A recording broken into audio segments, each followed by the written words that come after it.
name is Jed McKeon, and today we're going to talk about where you sit in the courtroom when you go to court. Okay, it sounds very basic. Where do you sit in the courtroom? But it's actually a pleasant surprise to myself when somebody says, hey, what do I wear to court? Where do I sit? I'm like, oh, somebody who actually cares about what happens when they go to court and they haven't been there. That's a good thing when you're not at court very much.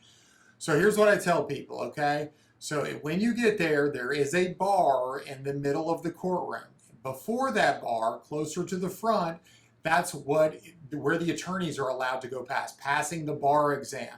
That bar exam passage allows the attorneys to go up there. Everyone else has to sit behind there in the audience. And there are different rules in different courts. Like, for example, on criminal cases, sometimes there's a section for just the victims. Well, you can't sit over there. Sometimes there's a section just for the inmates. You can't sit over there.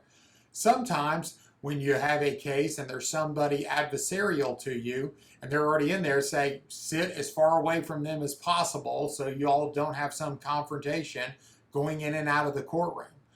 But what I try to encourage them to do is, if you see that your case is about to get called, I look at you, turn around, make eye contact with you, try to get to the end of the row or close up front so when I wave you up, you can come stand next to me.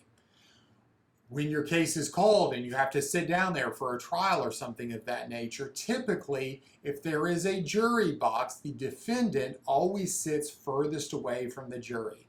I don't know if this is a safety reason or just historically what's been done, but even on civil cases, non-jury cases, or non-criminal cases, the defendant almost always typically sits furthest away from the jury. You can find out more about this legal issue and other legal issues by going to my website, attorney-knoxville.com. You can also view my other YouTube videos.